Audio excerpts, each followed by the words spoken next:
Welcome back. My guest today is one that's been awaited on my side for a while because his work relates to a very personal side of my life. I'm today hosting an esteemed sociologist and professor at Emory University whose pioneering work on mental health and human flourishing really earned him a position of a reasonable following because I think we all can relate. His work was brought to the public eye in a very big way in an article by Adam Grant in the New York Times, and from then he has really coined a term that I think relates very strongly to something I observed a couple of years ago. This is part of the mini-series on stress. And when I was writing Unstressable, a little-known story is Alice, my co-author, and I, because of our very different approaches to life, almost yin and yang completely, wrote different chapters. And and we edited each other's chapters. And I remember vividly that when I was reading Alice's work on physical stress, I was on a retreat and, barely escaping a burnout. And I had to come out of my retreat and text her and say, Alice, every single symptom you wrote in the book about physical stress is something that I've been living regularly in my life for a very long time.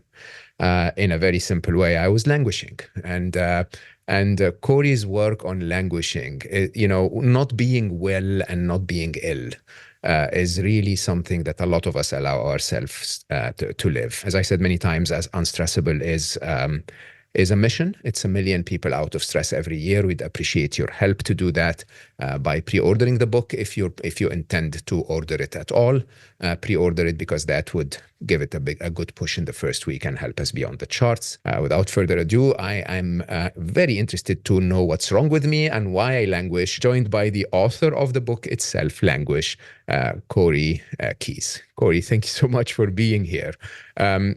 How often do you get someone telling you that this is the truth of their life? More often than you would think. Yeah, right. And yes, and it's amazing, Mo, because it's as if people are stepping out of their invisibility and beginning to say, I now know what's going on with me. Yeah. And I have to tell you, my intention was not to create another problem in the world. It was to understand a problem that wasn't being studied or appreciated, and it was kept sort of in the closet. And so it's remarkable. Part of that started when Adam Grant wrote his article using the term. People began to step out in their invisibility. But increasingly, as the book is getting read, people will contact me and say, this spoke to me. Yeah. And I couldn't be happier because it brings to life something that I think is making people not feel alive. It's ironic, isn't it? That the easiest way to hide something is to hide it in plain sight. And, when you read Language, you sort of go yeah, it's clear. Like, this is very clear for me and for almost everyone that's preoccupied in the fast lane of life, right? But it isn't so visible. How did you see it? I mean, what got you to think of the concept? Well, I write about my personal journey in the book because it was very relevant for why I took up social science and pursued this topic. As a teenager, I had been adopted by my paternal grandparents at the age of 12. And because I couldn't flourish where I was originally planted, it was a very abusive, violent situation, traumatic, to say the least. But suddenly I was removed from all these negative things happening in my life and to my sister. And there we were, transplanted into a loving home, a place where we felt safe and cared for. And outwardly, I changed 180 degrees. Before, I was in detention and delinquency and not doing well in school. And suddenly I was doing well in school. I got involved in sports. I was the quarterback from our football team, on and on. But when I would end the day and sit quietly, all of a sudden this hollow, empty feeling would come over me, Mm, almost like a blanket or a fog that emerges without you seeing it. And it didn't feel good, to tell you of the course. truth. And I could not figure out what was going wrong here. Suddenly the negative was gone, but I didn't get catapulted into the presence of things like flourishing. And so there was I love music. Music is the way I see people's souls. And Jackson Brown came on my FM radio, and he had just released his Running on Empty album, and I heard Mm, that song for the first time. yeah, And the lyrics, I said, oh my God, he knows what I feel. yeah. I felt seen for the first time. And I thought, well, this doesn't just happen to young teenagers in northern Wisconsin. This doesn't just happen to rock and roll artists who are constantly going from one show to the next show and exhausting themselves. I'm sure this happens to a lot of people. So that's how it all began for me. I, I had that haunting void and emptiness in my teen years. And I wanted to understand that and find a way out. Now, let me say it this way. It's surprising how many people I come across that, that as the circumstances stay stuck in their original script, if you want, or original, Mm-hmm. but it's also understandable. So, you know, my wonderful wife Hannah is a brilliant psychologist, and one of the disciplines that I have not studied, um, you know, attentively is psychology, and she explains all of those concepts to me. We call it our coffee mornings, and and the idea of how you get affected as a child, up to age 12, even probably up to 6 or 8. Uh, Writes a script in your mind that basically says that life is not safe, that that even though I'm now implanted in a loving home, and even though I now have the space to spread my wings and perform, and and be in sports, or be in perform in school and so on, there's always that lingering thought in the back of your head that, but that's not safe, still not safe, right? Oh, you're always looking over your shoulder, literally and figuratively. Mm-hmm. And Mo, for my entire life, here is what I was starting to do. I thought I could out success and outsmart my trauma if I kept moving forward and accomplishing after accomplishment and prove my worth to the world. Because the other script that was written into me was that I was not wanted here. I Uh-huh. don't belong. I'm not Uh-huh. needed. Mm. Nobody cares about me. Why would people do what they do to a young person like myself and my sister if I somehow don't deserve to be treated like this all my life? Mm. And so I spent my whole life, and I'm still healing from that. I Wow. still have That's a to. very brave statement to say.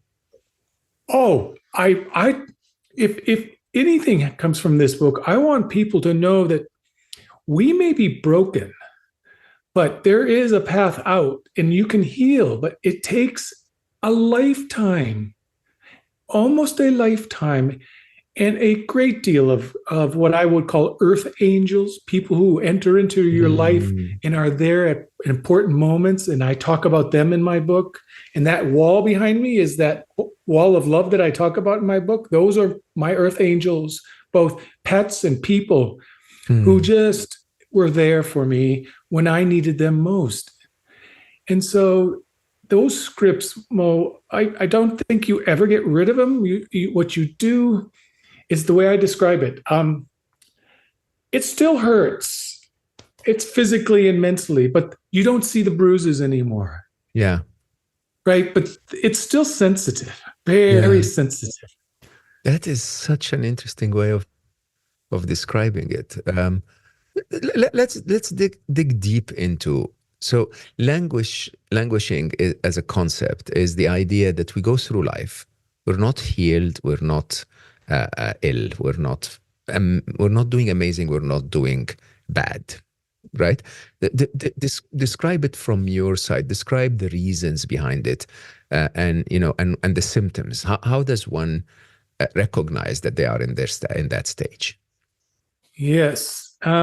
Well, there is a formal diagnosis, and I developed, much like psychiatry uses for mental illnesses, a way to diagnose the presence of good mental health and its absence, which I call languishing. And so I'll give you an example of some of the things that are in my questionnaire. So it's not just a matter of whether that you're not feeling happy or satisfied or interested in life, right? That's part of it, all right? You're not feeling much of anything good. But along with that, you have at least a deficit of 6 out of the 11 signs of what we call functioning well. So you, in addition to not feeling happy or satisfied with life very much, if at all, your life has no direction and meaning. You don't like most parts of your personality. You don't have a sense of belonging to anywhere, to a community somewhere in this world. You don't feel that you have anything to contribute to other people or your communities. You may not feel confident to think and express your ideas and opinions. You may not feel that you're being challenged at all to become a better person. Those are just some of the things that would be missing in a person's life that's languishing. Now, there's degrees of languishing. Well, you could have it mildly, moderately, or severely. And of course, those degrees matter greatly in terms of affecting how well you're able to function in life and all the risks that come along. Because a lot of risks for some very bad things happen when you stay languishing too long. Like what? And I want to make that point and then finish up. So languishing is a very normal reaction, but if you stay there too long and you don't deal with the situations or the conditions that sort of emptied your sense of meaning, it will lead to all kinds of problems, not the least of which, throughout your adult life, it puts you at risk for something as serious as premature mortality. Believe it or not. I can believe that, actually. I mean, some of the symptoms that or behaviors that you're talking about are actually later in life. You look back at life and you say, so what have I done here? Like, why was I here? And I think that sense of especially lack of direction, lack of purpose, lack of community, and so on. These are the kinds of things that would lead to a state where some people will say, yeah, it's not really very valuable to live at all.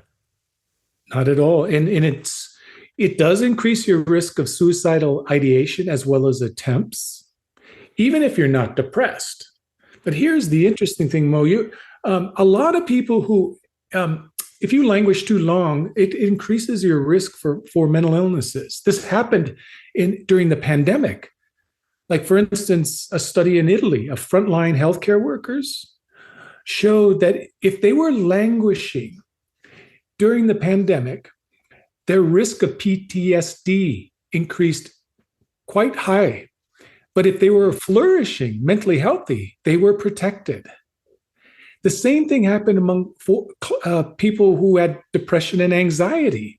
If you were languishing before the pandemic and it hit, and you weren't depressed or anxious, you were much more likely during the pandemic to become depressed or develop an anxiety disorder. But if you were flourishing, you were protected. That's so interesting. Yes, because what you were talking about, Unstressable. Right. Essentially, when you're truly mentally healthy, when you're flourishing, you are the equivalent of what you call your book. Yeah, unstressable. Yeah, you're You unshakable. respond to life as it comes in the right ways. And stress is not the result of the events of your life, it's the result of how you deal with them, really. Yes, and you can manage them. It doesn't mean you don't have bad days. You do. There's studies showing, one in particular, over a 21-day period, people who were flourishing had as much sources of stress as people who are languishing. In fact, 18 out of the 21 days, everyone Yeah, of had course. sources of stress. But then they measured how angry or resentful you were, how sad or depressed you were, and how fearful and anxious you were. People who were flourishing, who had bad days, were had far less negative mood than those who were languishing and had the same stressful days. Isn't it? It's amazing to me. I could go on and on how there's just something about languishing that allows too much of life to come in and overwhelm you, while when you're mentally healthy, truly what I call flourishing, you can deal with it. You can manage it. So I'm not going to mention names, but I have someone very dear to my life who, uh, looks back at life and recognizes some of those symptoms, now in their past, right? Uh, but I think that one of the common things that we discuss is how unnoticeable those symptoms are. You think you're doing well in life. You think that you're waking up every morning, going to work, you're earning reasonable money, you're progressing, and so on and so forth. And one of the things you recognize later after you've gone back to flourishing is you start to tell yourself, wow, how did I live that way? How did I, and I openly, I mean, I am a great example of that. When I read the Physically Stressed chapter that Alice wrote, uh, you know, to me, I simply took a stand. I was like, that's not acceptable. Like, I've had uh, backaches and digestive system issues and headaches and so on for years on end, right? And I would read and recognize my behaviors, and for the first time, I was like, that's not how it's going to be. Anti-inflammation is going to be a priority. Exercise is going to go back to be a priority, which I had stopped, unfortunately, during COVID, and so on and so forth. But I mean, it's not. I say that on the physical side because it's very, very visible on the physical side. You can feel the pain, but but even then I missed it, right? uh, Again, people would look at some of those things like, I'm directionless, I have no purpose, and so on, and they would go like, no, I didn't see it then. I thought I was working hard to provide for my kids, for example. Well, it's remarkable. You're right. It's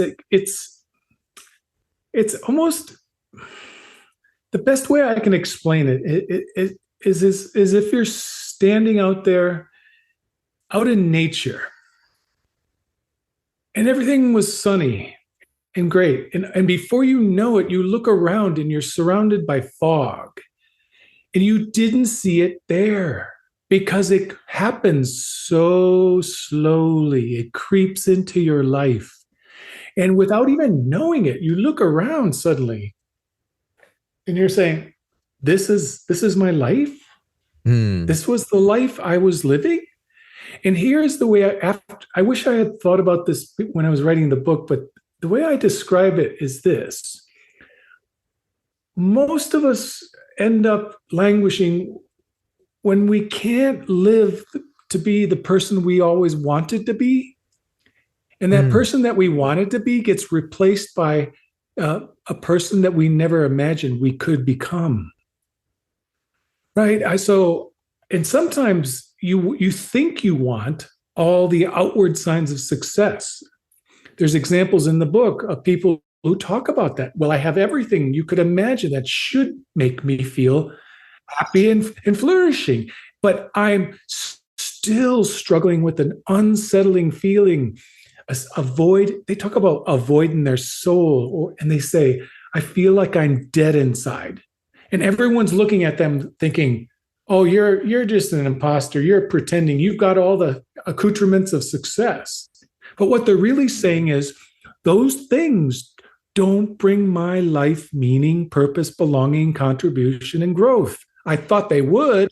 And guess what? I was wrong. And it's hard to admit sometimes that I was wrong. I did that too. I thought all this success would solve my past. No. And I got there and I realized, well, your success can just be, it can disappear. It can go away overnight for some people. And then what are you going to do? The source is not external, so the cure is not external, right? Well, I'm going to beg to differ there. I think as a sociologist, I write a lot about things like demoralization, and there's a word out too that the more and more people are experiencing what they call moral injury, which is they witness or have to carry out behaviors and actions that violate their own ethical and moral compass in life. Doctors, healthcare providers in my country are talking about having to work in a diseased system that prioritizes money over people. And so doctors can't practice the values that brought them to their career. Teachers are saying the same thing. It's remarkable. And people are talking about having to witness all kinds of horrific things and actually do things because other people want you to do them because they don't want to feel morally inferior. So you end up doing moral dirty work is what it's sometimes called. You know what that does? It destroys whatever meaning in life and integrity you had that created a baseline for flourishing. And it takes it away. It hollows you out. And before you know it, you're a ghost, invisible to yourself and almost invisible to other people. I think this takes a moment of reflection here, honestly, for everyone listening. Because for so many of us, it's not unusual to be in disagreement with the system in which you operate. Morally is what is the key word here, right? But it's a job, some people will say, or, well, it's my country. What can I do? I just have to be here, or, or even if it's my family priority, I'm in this relationship. This relationship does not agree with my standards and values, but I am here because, we have family and we have to, the image and the perception of others and the kids and all of that stuff. And it's actually is quite interesting. When I said it comes from within us, not from outside us, it's because those events on the outside affect the way we look at life, and the way we look at life affects us. But your point is also 100% spot on. That it is that disconnection from purpose and morality that can lead you to go astray, really. So what would you say people should do to deal with that? I mean, there are rents to be paid and mortgages to be settled, right? Undoubtedly. And I'm not going to take any high ground here because I'm guilty of much of the same. And I try to make that point with my own personal journey. For instance, I'll be very frank.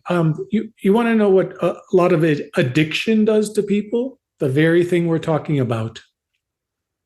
I suffer from alcoholism. You know what it did to me? It hollowed me out and made me a person that I didn't want to be.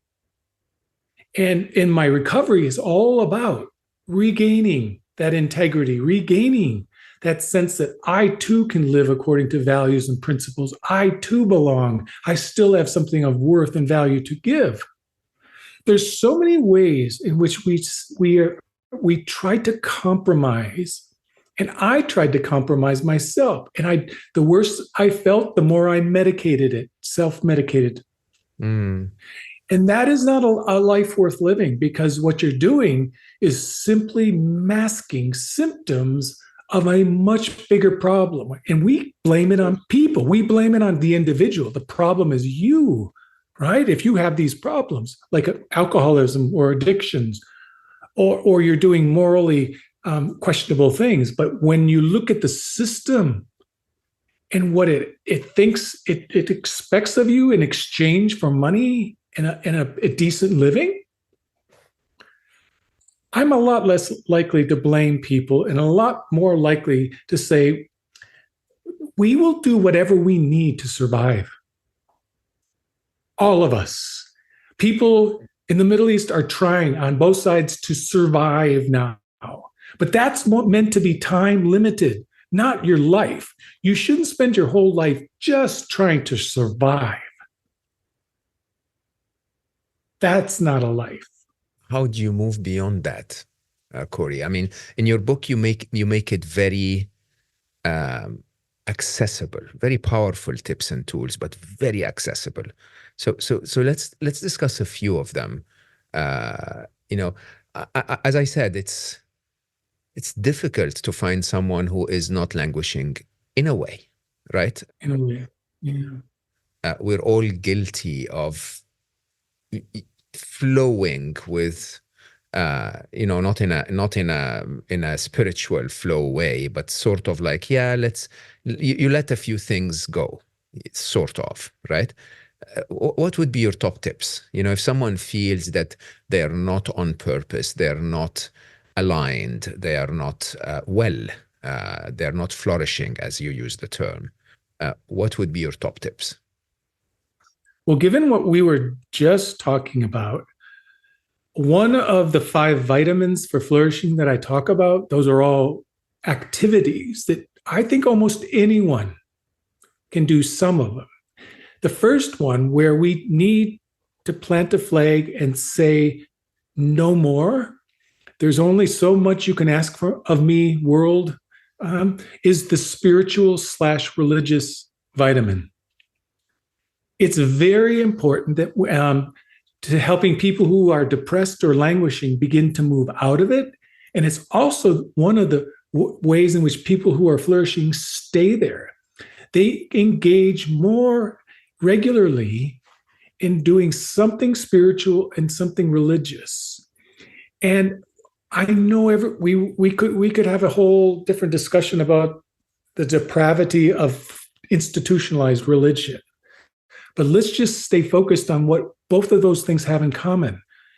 When they're practiced, every one of them have an ethical, moral orientation. It's 100%. Not just that you sit down and meditate. Meditation is just to prepare you for an ethical path of practicing to become a better person for other people. Same with yoga, which I practice and has kept my integrity more intact, not perfect.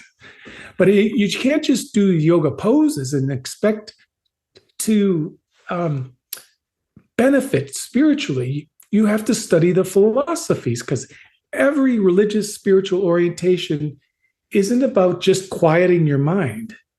That's preparing you to move in the direction of becoming a better human being for the world. We focus so much on becoming a better person than other people.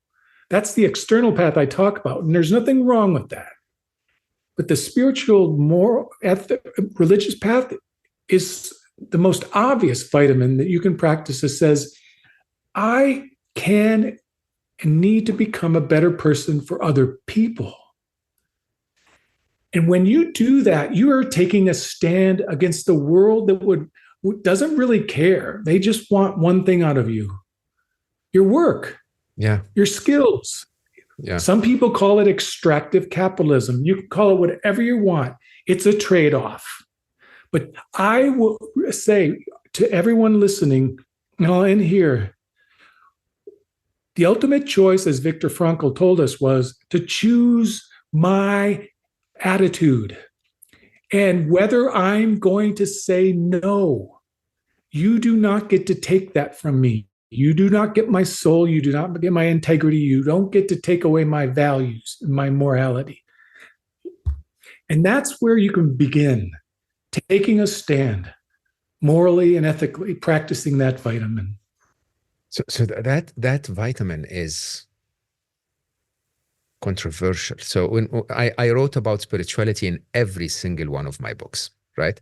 And even in this Unstressable, my fourth book, our very last chapter is called Spiritually Stressed. So basically, can you be stressed because you're disconnected from your higher self, right?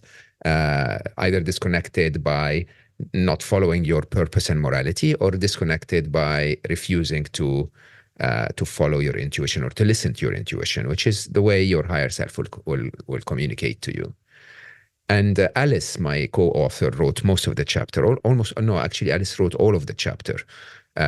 We worked on some comments together, but she asked me and said, but readers will refuse this because of a mix-up between religion, which, as you rightly said, some of the bad practices of some of the representatives of organized religion, are mixed up with the concept of spirituality. And I had to write around 3 pages at the beginning of the chapter to try and explain that spirituality shouldn't be tainted, if you want, with the acts of those who claim to carry its flag, right? That by definition, we as humans are spiritual beings. Whether, let me call it this way: spirituality is the philosophy needed to contemplate what is not physical, right? The scientific method studies what's physical. Spirituality studies what's non-physical, what you cannot measure with a microscope, right?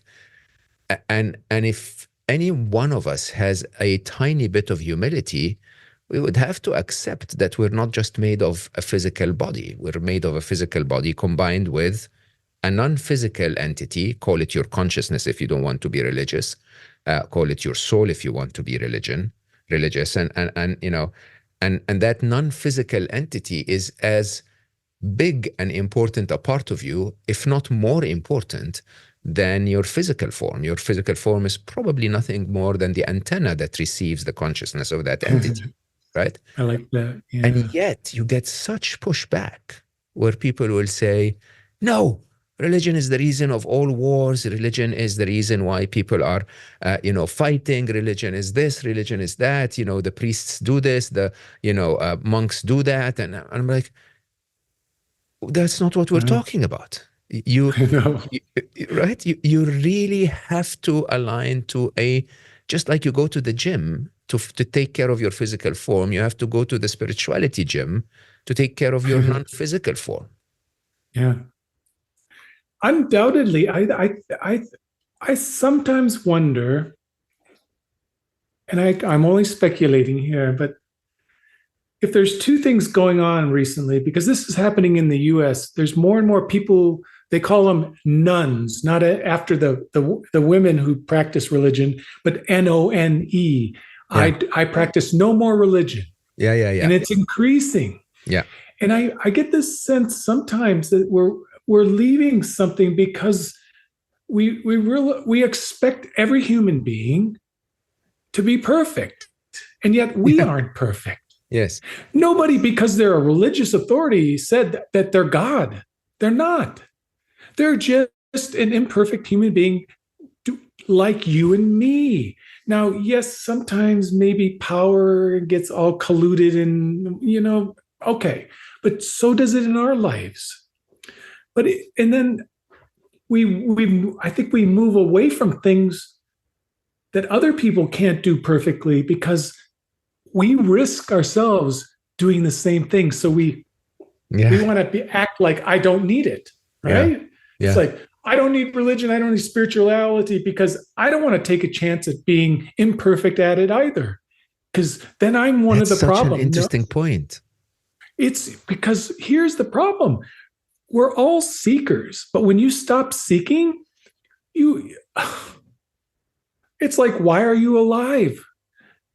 We're like everything else planted in this planet. We're here to grow. And we come alive when we seek and when we're curious, when we learn, and when we grow. Religion and spirituality are there for one purpose, to help us grow into a better person. If you leave it behind, I don't know what's left. Do you think your job is really interested in whether you donate money and are kind and compassionate unless it helps their bottom line? Not I don't really. know. Yeah. Oh, we know, of course, the answer is a no. It is, if it wasn't tax deductible, it it wouldn't have been spent. Without mentioning, I worked in many corporate structures in my life where there is a panic on the finance side that reminds all of the employees of the what did we call it? The sharing program. So basically, that the company will donate the same amount that you donate to charity, so they double, right? Uh, and that happens really before the time of the end of the tax year. It's because like we really need to get rid of some money because it will improve our tax position. So and you can't blame corporates for that. Corporates are organisms that are built for profit, so they perform for profit. It's incredible though, because we're aligned fully. Believe it or not, normally my very last chapter of every book is the chapter where I want people to really focus the most, because if they made it all the way to the end of the book, then they're really ready for the tough one. And the tough one was spiritual stress, was the idea that we live in a world where you need to flourish, you need to sort of water both sides of you. And sadly, becoming a nun, not following any religion is the trend, because, right, like you rightly said, religion and all spiritual teachings, by definition, are there to make you a better person in terms of your morality. And by definition, that means that those who represent religion, if they don't perform on par with that moral standard, by definition, they shouldn't be, representing that religion, because they defy the very core of it. So because they don't represent it, they shouldn't be the measure for which you start to judge the religion. That's one side. The other side, of course, is a lot of people don't want to be controlled, don't want to be told what to do. And, some religion institutions pushed so hard to try to make you perfect, right? And as a result, people will go like, I don't want any of that control. But the truth is, I always thought that don't kill your brother is a very good idea if told to my brother too, right? It's like, it's not like they picked me out and said, don't steal. They looked at everyone else and said, don't steal, because it would be really bad if I'm the only one that's not stealing, right? So there is value in it. Vitamin S, let's call it that. That's, I think, interesting that you bring it as the first one. What other practices to flourish? Well, another way in which you can take a stand, right, in this world that I think seems to want to take away that person you want to be and replace it with something else. Yeah, is really working on connection. We're talking a lot about connection and relationships and problems of loneliness these days, and for good reason. But I make the point that there's three indicators in my conception of languishing and flourishing that are really important when you think about connecting better. And that is, prioritize warm, trusting relationships. If you don't, right? Quality. This is all about quality over quantity. The second is prioritize a sense of belonging. There is a place and a community for all of us. We haven't found it, or we need to work on all of ourselves to create a more inclusive space where people belong. And then the third is this sense of mattering, or what I call social contribution, that you're needed by other people. Because when we're needed, we feel necessary and we do good things. We feel like good people. And I remember reading the book Try by Sebastian Junger. I He remember starts out Tribe. the Yeah. book, right? Yeah. He says the modern world is hard on people because it makes us all feel from the beginning of our life unnecessary. And we need to fix that. So connections are where we feel necessary, needed, a part of something. And I just read a Deloitte consulting survey from 2023, and almost 50% of employees said they don't have time for their family and friends. They don't have time. So again, we're trading in the things we need to flourish because we don't realize we're giving our entire life to somebody or something else called the corporation or the job. And I'm not trying here to judge that we don't all need work. But who said that work required us to sacrifice everything? Our well-being, our family, our friends, our belonging, our sense of mattering in our community. And it seems that we're just giving that away without even knowing it. Yeah. I don't know, but it seems like it. So that's the second vitamin. You take a stand and you say, in my life, I want on a regular basis to be around people, places where I belong, I matter, and where there's warmth and trust. I love that so much. When you think about the corporate world, I have to say this openly because I was a very, very senior corporate executive. I ran half of Google for a long time, and then I was the chief business officer of Google X. And I will tell you openly, it is not working. If you work in a place that doesn't contradict your moral compass, it's not working. That actually takes away your ability to connect and find those beautiful, we call it vitamin C, huh? Trustworthy, trusting relationships, loving, that basically where you matter. It is overdoing working, because at the end of the day, I don't remember who said that, work expands to fit the time available for it, right? And so from one side, if you're just going to work in the morning and saying, yeah, I'm going to leave at 9 p.m. anyway, you just find enough meetings to attend and enough emails to respond to, and 90% of them are not that important. You could have skipped them. You just don't skip them because you're too serious about work.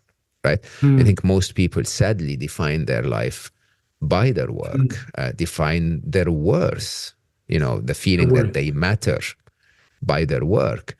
And as a result, they end up running around like crazy and wasting so many hours that they could have saved, not because they have to go to work to make money to put food on the table, but because they overdo that.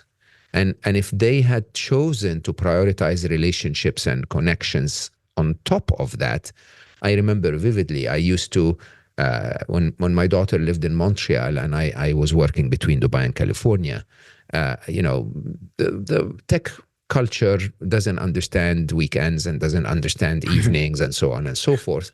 And I would pre-plan times where I would fly to Montreal to be with my daughter. And sometimes you get a very high up CEO meeting or a very high up whatever, head of state wants to discuss something. And my response used to be very, very cliche. I'm so sorry. I have an overlapping appointment at the time. Is there any possibility to find another time? And believe it or not, most of the time they'll say, sure, when works for you? And I'd say Monday at noon. And they'll say, sure, Monday at noon works too, right? But it's that intention that my connection health matters, that, being with those that I love matters, that changes everything, I think. And I love the point you're making, that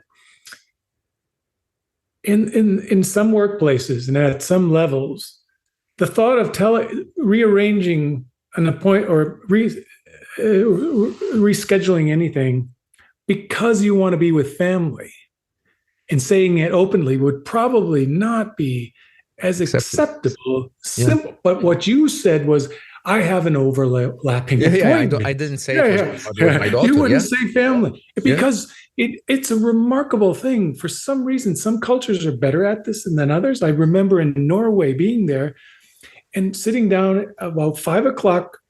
I Yeah. wasn't me. He Norway was just telling us. disappears. Yes, he said they were sitting down to talk about their tenure or promotion. And the man behind the desk said, "Well, we can do this tomorrow. Let's reschedule."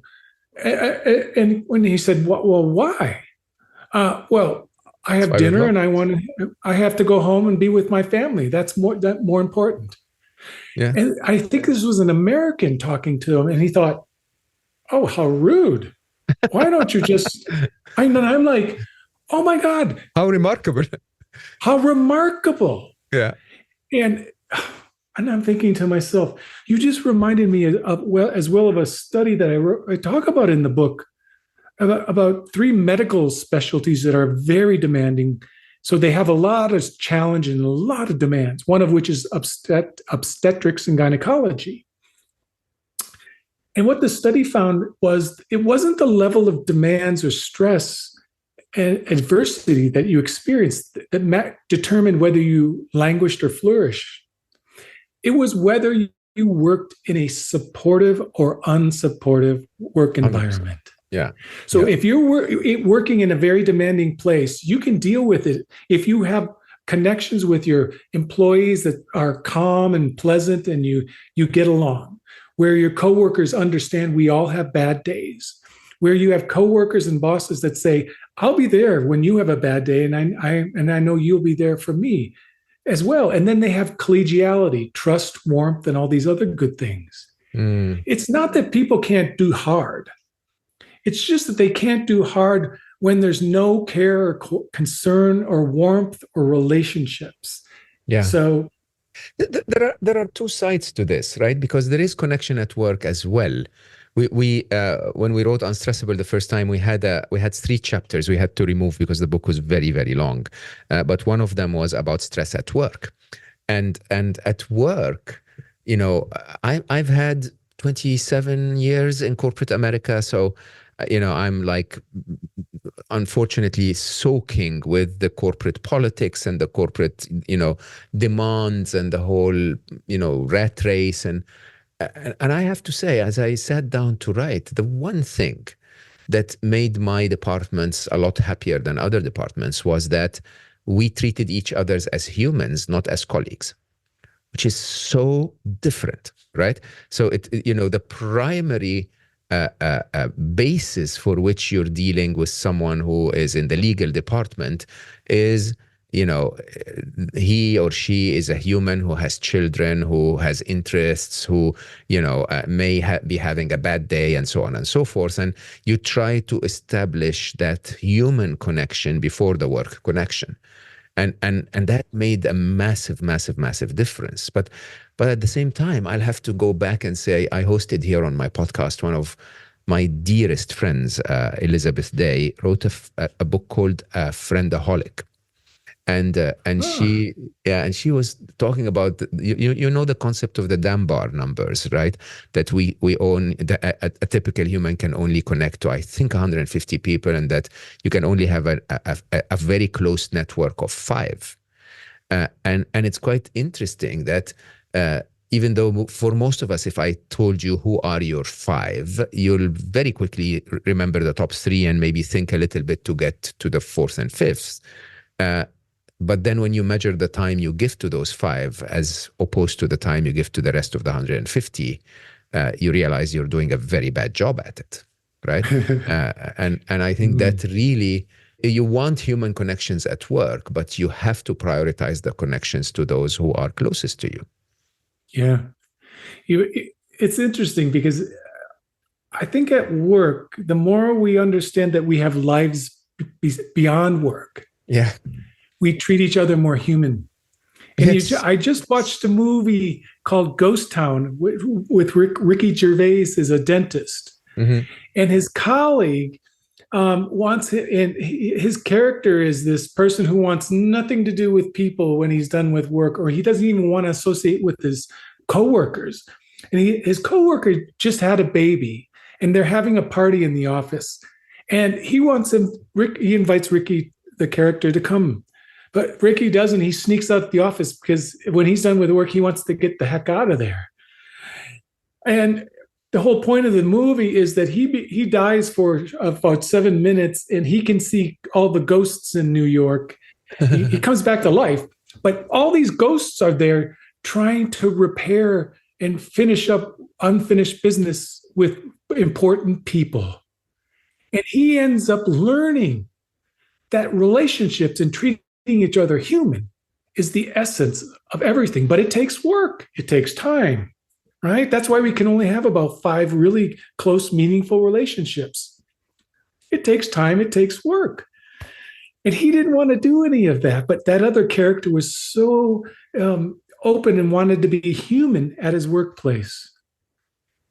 How do you deal with emotions, Corey? So a big part of how we sort of languish is we get stuck in those cycles of I don't want to call them irrational, because I believe that emotions, if you trace the root of them, are rational. But how do you deal with them? Here's where I think I've learned the most from a spiritual tradition. It wasn't my yoga, but being around people who were deeply involved in Buddhism. Mm. Which Buddhism sect did you study? Some of it was Zen, Soto Zen, and others, but it was more than that. There were several others that I knew people doing, and I just love the fact that this reminds me of the Rumi poem as well, Guest House. You welcome them all in. Yeah. Because they could be there to do you a service and clear out. Yeah. But you can't resist, because that's what acceptance commitment therapy makes very clear. If you try to suppress and resist, especially the negative stuff, you're not going to do well with the good stuff either. Yeah. You're going to be very consumptive with the good stuff and try to be selective. But like Rumi says, welcome them all in, because they're going to be there just as guests. Visitors. They're there for a day and then they leave. Yeah. They're gone. And they might be there to teach you something. Always, always. And our mindsets are so important. I love the research on mindsets. They're not the answer to everything. They're not the solution to everything. But boy, I've had to learn to keep my mindsets in check, because like when I was talking about this chapter in play, I found out that some people don't play because they think it's a waste of time. And when you see something as a waste of time, even if you do it, you won't get the joy. And it's amazing the mindsets we take to all emotions. We don't want the negative stuff. We just want the positive stuff. But some cultures in the Far East are encourage, well, you always have to be prepared. Every day is a mixture. Don't get too happy, because you're going to also experience sadness and other negative emotions. So that's life. So I just love the point you're bringing out, is that and I had to learn this. I couldn't deny my trauma. I had to turn around and stop looking in my rearview mirror and deal with it, because those negative things kept coming back and I didn't want to experience them. And the more I pushed them away, the stronger they got and the more gravity they had on me. And every time I was flourishing, suddenly something would come along and boom, I would be totally derailed, off languishing again. And I would wonder, I'd look around and say, how did that happen? I wasn't prepared. Now I'm a little more prepared for, you take the good with the bad and try to learn from everything. Yeah, you absolutely do. I recall one of my favorite conversations on this podcast was Arun Gandhi, the grandson of Mahatma Gandhi, who wrote a book that was called The Gift of Anger. And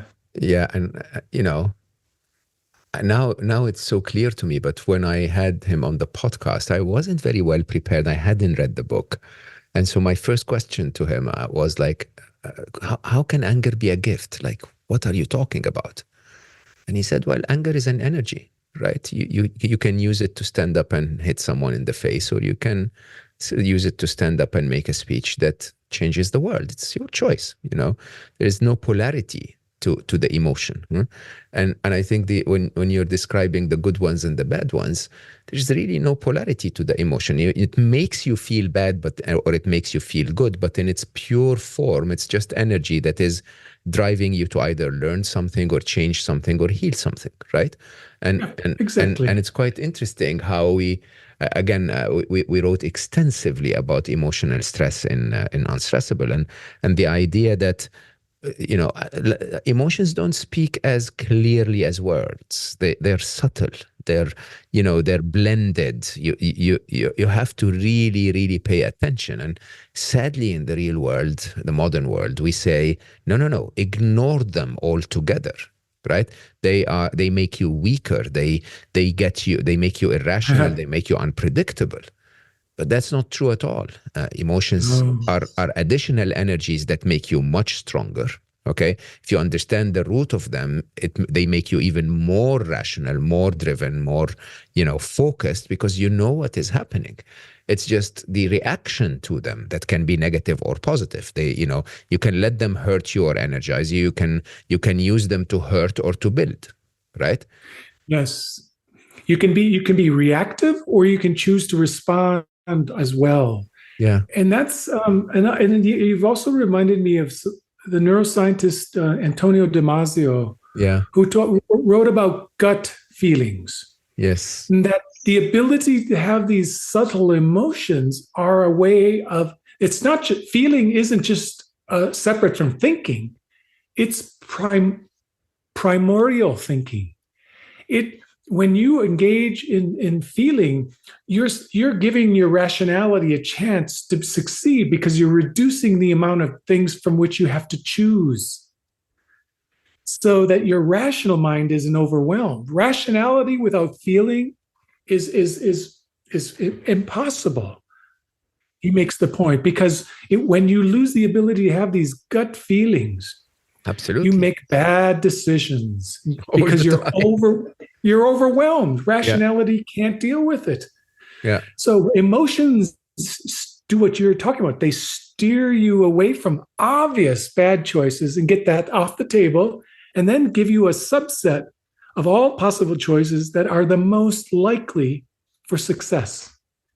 And your rationality then chooses. I think people don't understand that uh, the smartest part of who we are is our heart, really. I mean, it's actually going back to religion, one of the most beautiful uh, parts of the Islamic scripture. I don't want to quote it wrong, but it basically says something like, those who lose their way uh, do not have hearts that are pure enough to reason, which is quite interesting that reasoning is associated with the heart, right? In my mind, emotions are this very complex batch processing in the back end. For you to use reason and logic, you have to use your analytical brain, which is capable of crunching a reasonable amount of data, but not endless amounts of data. And you have to just use that data to make a decision. Your emotions are basically telling you, look, I don't have the time to explain to you how many billions of gigabytes I have processed here, but this doesn't feel right. Okay. Yeah. And I'm just giving you this piece of information. This doesn't feel right, so that you include in your rational thinking. Trust it. Right. And when we shut that down, we are so much dumber, because we're not able to include the essence of a billion gigabytes of data processing that comes in the form of an emotion, and we shut it down. And like the beautiful book, The Body Keeps the Score. Basically we shut it down. keep it in our body. We push it down to our knees and then push it a little more so that we let more traumas and more emotions haunt us for a long time. And that doesn't work at all. No, no. And I think the point about emotions is so important. And at the same time, Mo, it reminds me of a finding that I think will surprise some people that I talk about in the book. And that is we all tend to think that happiness is sort of the end goal and the gold standard. And I'm not against happiness. I'm not against the happiness report and monitoring people's feelings. But you can prioritize happiness in such a way that it has no connection to meaning in life and purpose and belonging and all those other aspects of functioning well. And in fact, I found that 22% of college students are flourishing in terms of feeling good, but they're not functioning well. Mm. And they have 5 times the rate of mental illness as the young people who feel good about their life because they're functioning well. I got it. Yeah. Right. So when we can also go to the opposite extreme where we don't push things away, we pursue happiness thinking it alone is where we want to be. But happiness is a result and should be viewed as a result of meaningful accomplishments, a result of a good life. You can't have it alone and untethered, because if it is untethered to meaning and purpose and all those other things that go into flourishing, it's not a kind of happiness that's good for you. The happiness that's good for you comes along. I think it's a circular reference. It's a bit like all of the other emotions. Feeling unhappy is a signal that tells you you're not aligned, you're not in the right place, right? So, you're using happiness as a sort of a dipstick to tell you, no, we're okay here, is basically, again, crunching all that's happening in your life. If you feel peaceful and contented and balanced, that basically is a good indicator that you're aligned, that you're doing well. And it is not a purpose. In my work, actually, I normally call it the means to a purpose, right? So it's almost like a lifestyle. You live peaceful and contented, so that you can actually focus on the stuff that matters, such as living a life of purpose or being connected and so on. Can I ask you about play? I can't let that one go. I mean, you sort of hinted there, but because once again, I think most people who know me closely call me his silliness. Really, like I'm such a kid, and I really enjoy playing. Really playing as an adult, enjoying enjoying what I do in a way that is fun and interesting and challenging and so on. But a lot of people will say, "Oh, play you're not serious, you're not reliable, you're not dependable." What's your view on that? Well, I think as 2 things happen when we become adults, especially it seems in this so-called modern world where time becomes commodified. Yeah. Right? It's another commodity, and people will say time is money, literally. Yeah. And so if you're not using your time for things that have value in an economic sense, you seem to be wasting your time as an adult. And yet we don't lose the need as adults for play, because play takes us out of that commodity of time. It puts us back just in the world where we do things because they're just fun. Just fun. And it needs to be there because we're also creatures that need to flex the muscle of our ability to imagine. Right? We do that as children. We actually do play imaginary. As adults, our imagination gets translated into goals and right, things in the future. But in order to even dream a different future for yourself, you do have to be able to be childlike and imagine something that's not there. And so play is so important for us to continue to imagine better places and better things for us and the people we love. But I found it interesting. I don't know if you remember, I talk about the guy who created pinball machines, the first Mhm. one. Yeah. And did you know that pinball machines were created during the Great Depression to help people feel a sense of accomplishment? Amazing. Yeah. And here's he was asked in what makes a game good, and he said three things: it provides people with a sense of accomplishment, it has cause and effects, which means it requires the player to use and develop skill in order to accomplish goals, and third, it makes people feel that what they do matters. And he's talking about a game. And Yeah. yet, what is he talking about? The recipe for success. Yeah. We have to feel that we are the cause and effect of things, that we can accomplish things, and that what we do matters. Who would have thought? A silly game like pinball. Huh. But games and play do so much for us that we don't appreciate things like that. And they do that for adults, not just children. It's funny because we know for a fact that anything that was gamified when you were a child helped you learn more, helped you achieve more, helped you really, connect deeper. I remember when my kids were studying chemistry, I used to make little songs about all of the elements. So, my daughter would remember يد كل بربوس نحيف, which was a very, very funny thing in Arabic, but it basically is the symbols of hydrogen and so on, and the oxygen and so on. And so you can remember each of them properly. And as an adult, I gamify everything. I mean, I think there is no reduction in productivity. There is only a reduction of your perception of yourself if you have fun doing what you're doing.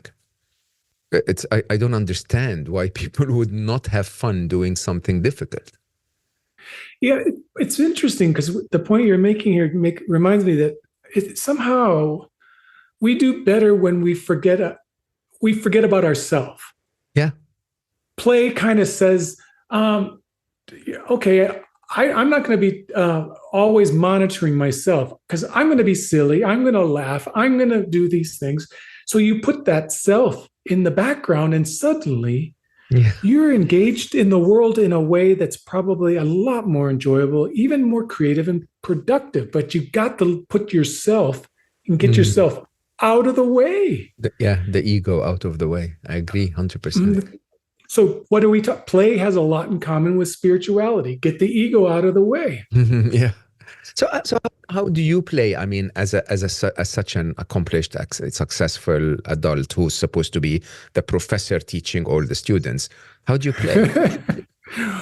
Oh, I play. I literally and truly love thinking about ideas because it's something that feels almost playful to me. Yeah. I'm always imagining this and this going with this and this. And like, that's like what you did with kids. You would say, I could take a stick and it suddenly becomes a sword, or I can take like something and it becomes a hat.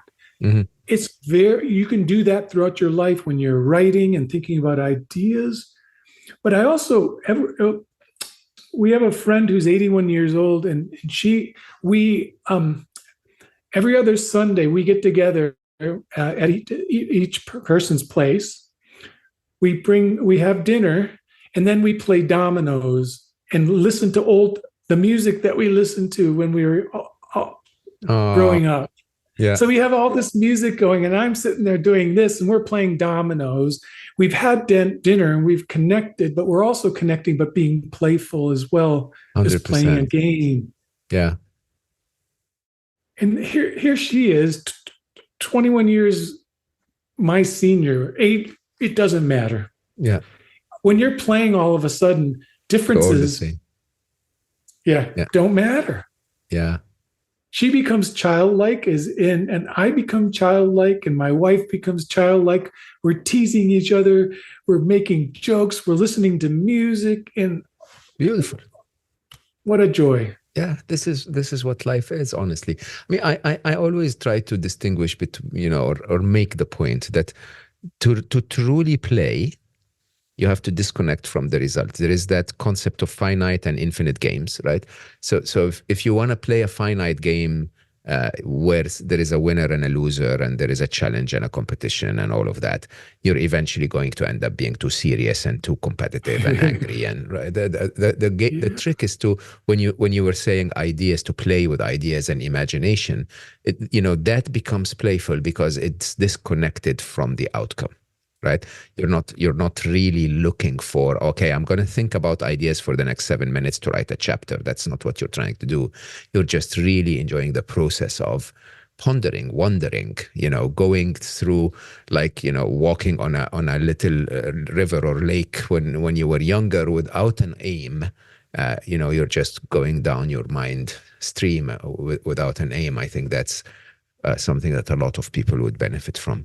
Can I ask a sensitive question? I don't think we ever flourish until we love ourselves, until we accept ourselves.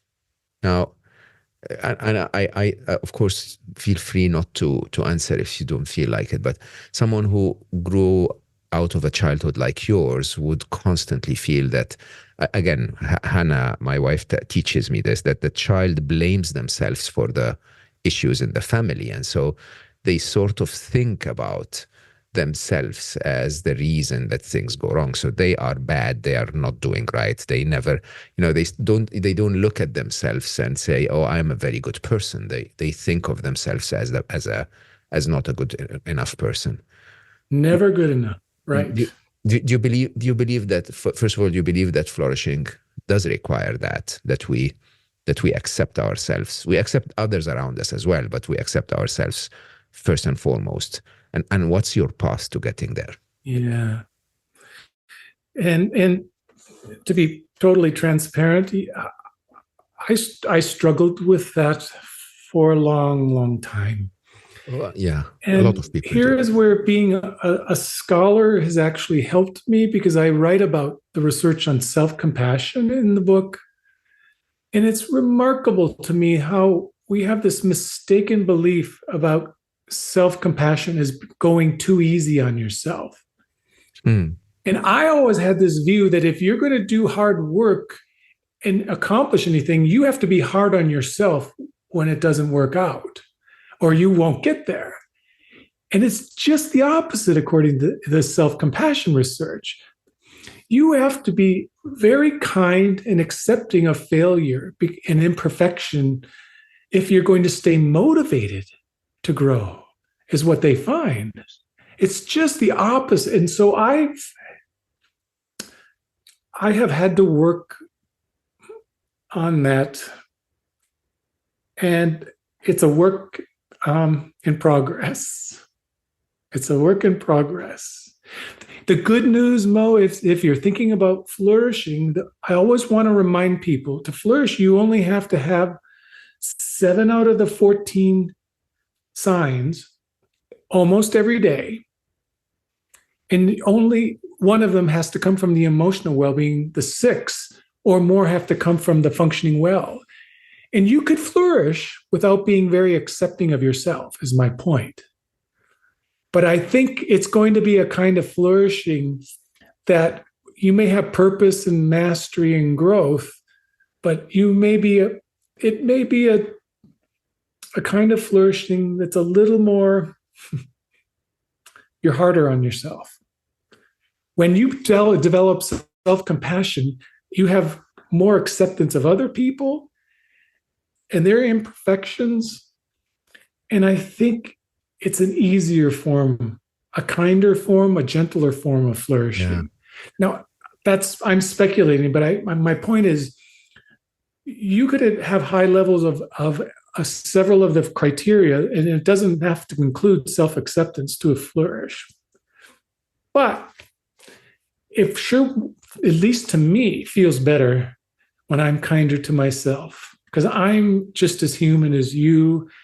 If we Yeah. were honest, I could tell you all the imperfections and bad things I've done that I've had to work on, not just my perfections and good things I've done. We're all the same in that regard. Yeah. It's incredible, really. I mean, a bit of a blind spot for me because from a logical point of view, if you wanted a child to flourish, uh, it definitely makes a lot of sense to encourage them and accept their mistakes as they learn than to punish them and push them and tell them they're horrible at everything. Like, think about it. If you took any child in the world and kept saying, that's not good enough, that's horrible, why didn't you get an A plus, blah, blah, blah, blah, blah, eventually, they may eventually end up getting the A plus, but they will have destroyed all of their emotional well-being as a result, right? Yeah. Uh, very different than going to that child and saying, "Oh, fantastic, B, well done. You got a B. That's amazing. Next time we're going to work together and do better. Let's try to, Yeah. yeah." And one of my biggest attempts to explain it, even though I've never really managed to, is the idea that we don't have to be motivated by the negative, that we can equally be motivated by the positive, right? The idea of being motivated by the negative is to say, you're not good enough, so do better, is not different in terms of performance, from you're very good, but you still can do better. Just the difference is one of them is going to give you massive ease as you go through the process of doing better. Yeah. And I just never understand that. And I completely understand, again, because of Hannah teaching me how something that you learn as a child is very difficult to erase. But it is shocking for me because if only people could see it, if only people could see that, first of all, you're not worse than anyone. We're all the same, like you rightly said right now. And second, yeah, there is a much faster path to becoming better and better, which is self-compassion. It's quite interesting when you think Yeah. about it. Very. You reminded me of a, a beautiful way that the psychologist Carol Dweck tries to encourage growth mindsets in children and avoid this idea that you have a fixed potential and you're only good at one thing. You have to find it, and you can't change. She always talked about this idea: you're not yet. You're not there yet. Hmm. And when you give feedback that in that regard, you're not telling the children that they're They good at failed. only some things and bad at others. You're simply saying they're like everyone else. You're a work in progress. Yeah. And you're just not there Yeah. yet. Yeah. And isn't it a beautiful way to approach life? You will never be there yet. And then suddenly you will come to the end of your life and you will have been exploring life all the way. Just like that little girl I talk about, who talks about beautiful things are always around the corner waiting for you. If you're just not there yet, there's mystery. There's still things to do. And yet, we give this sense that the only way to get them to be smart is to say, you have to be good at something. You're not good at this.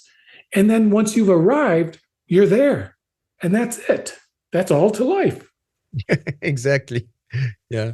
Once you've arrived, the journey's end, right? It's The journey ended. ends. There's no That's all point. I'm good at. Yeah.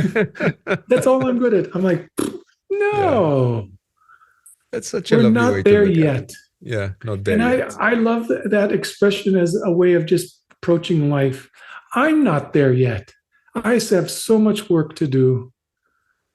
Yeah, it's and can I just say, okay, I'm gonna let my child come out now, so people, please don't switch off the podcast. You see, when children are sitting in the back seat and going like, "Are we there yet? Are we there yet?" Right? Yes. They're basically ignoring all of the beauty and all of the fun and all of the connection that can be had on the road to getting there, right? We're probably driving through lakes and mountains and beautiful nature, and we can stop on the way and have a snack, and we can do this and we can do that, and it's so wonderful. The whole journey is incredible.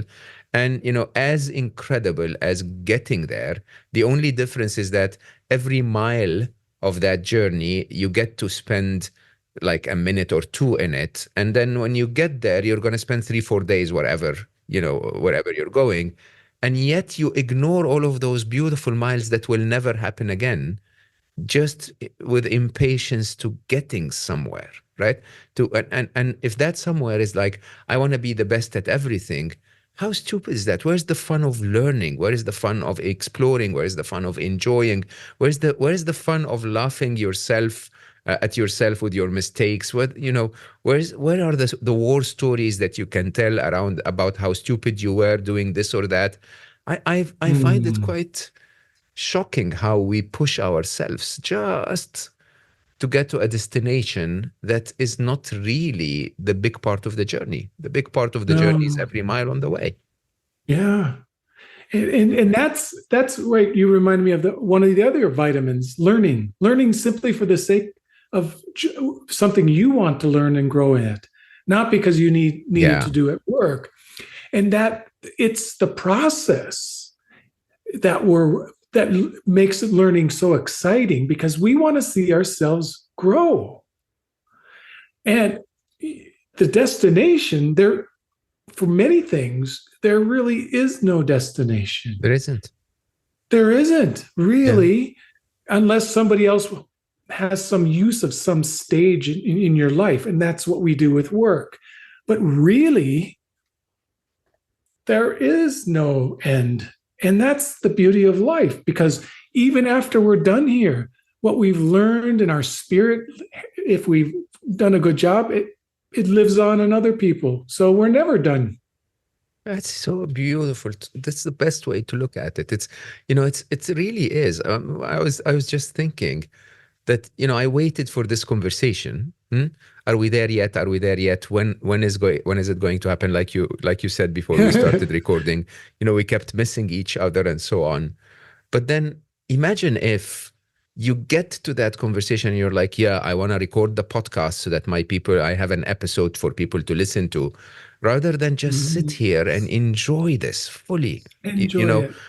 Exchange and connect and learn about each other. And, it's those encounters that make up life. It's not the podcast, patched together and recorded and put out there. And we got a few tens of thousands of people more listening to it. That's not the point. This is the point, right? We have fed each other's souls. That's it. That's that in the process, because the outcome, we know what that is already. It's an episode. Yeah. But what happens in between, that's where we need to be. So everyone asks, are you there yet? Yes, we're right where we need to be. Exactly. Right, we are here. We're right here. Yeah. So beautiful, Corey. So beautiful. I love your vulnerability. I love your openness. I love that you put a lot of thought in what you teach. And I have to say, I love that you put a lot of emotion in what you stand for. This is really, really wonderful. It's been a very enriching conversation for me. I think people should probably rewind and listen to this again. There are so many little gold nuggets scattered across the path of this short journey that you and I spent together. I'm very, very grateful for your time. I'm very grateful for you sharing so openly and vulnerably. It's really been beautiful. And thank you, Mo. You're very good at the art. I'm very curious. I'm very interested. Yes, exactly. I think, and you could feel it, and together we made a moment. I believe that. I will say openly, Corey, I think I'm very blessed because, I mean, we don't monetize slow-mo. We're trying to find a way to monetize it for charity going forward. But you know what? I get paid for this job more than any other job because it's pure joy. Like I spend every day, at least once a week, with an incredible human being that has seen their, life through a very different path through the landscape. And then I get that hour and a half of just one-on-one where they like you did today, you enrich my life. It's an incredible experience. I don't think this.